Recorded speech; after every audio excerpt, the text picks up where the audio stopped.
There's a need for strong fiscal policies and institutions that help developing countries achieve sustainable development goals, and that's according to the Assistant Director in the Fiscal Department of the International Monetary Fund, Kathy Papillon, who speaks on economic priorities for Nigeria, Ghana, Ethiopia, and South Africa.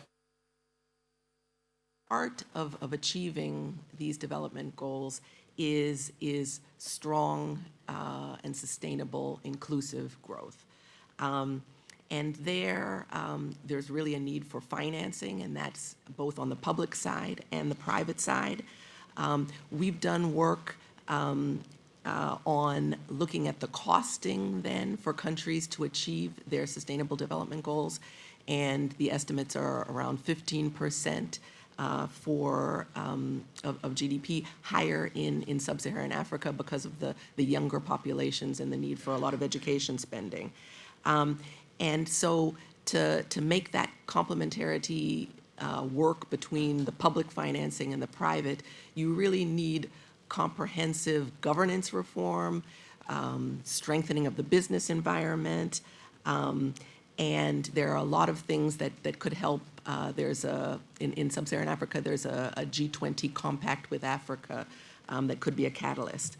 And then back to fiscal, really at the heart is the imperative of raising the capacity for domestic revenues, for domestic tax. And that goes hand in hand then with building the capacity of the government overall.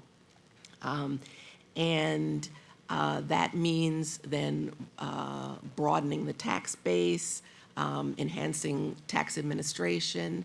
I know these are priorities, particularly in Cameroon, where increasing non-oil revenue is a priority then of the government.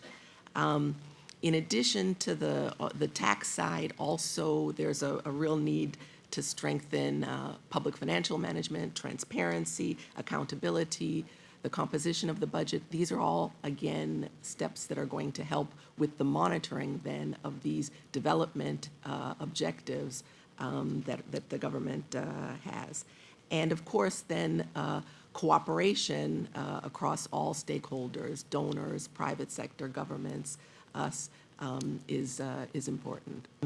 On Nigeria, the priority is a comprehensive reform to durably increase non-oil tax revenue, again, that Vitor underscored. There are a number of reasons. Of course, this will contribute to providing then space for important spending on infrastructure and on human development spending, social spending.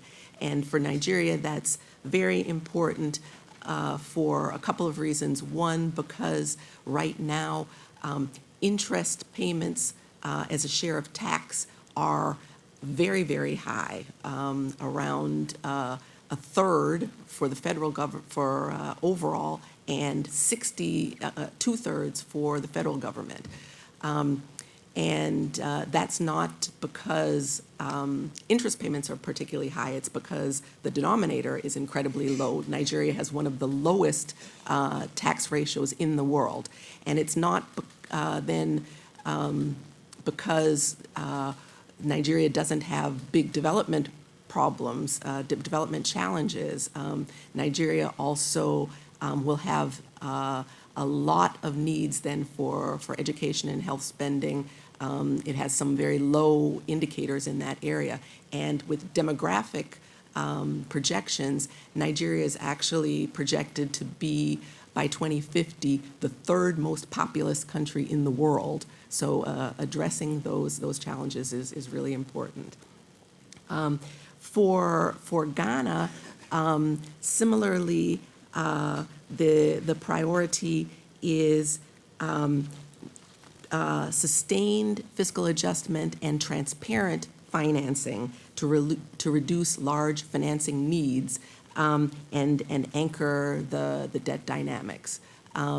So right now, Ghana is in the process of getting ready for the 2020 budget, and we welcome then that they're committed to the budget deficit of 5%. This is going to be an election year in Ghana, and so meeting that budget target in 2020 will really send a strong signal to all, including investors, of the government's commitment to fiscal discipline.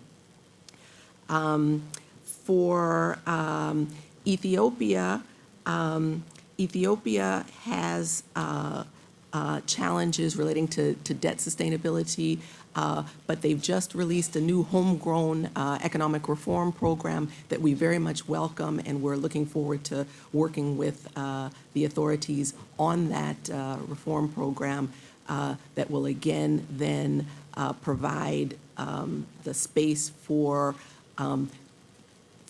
social spending and maintaining good quality infrastructure spending.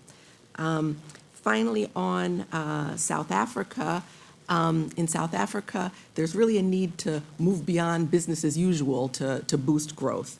And so there's a need for urgent reforms to stop the decline in per capita GDP and to build jobs. And there's also a need to overhaul the power utility ESCOM. And there, really gradual but sizable consolidation is needed to stabilize debt at lower levels, and this would reduce financing costs.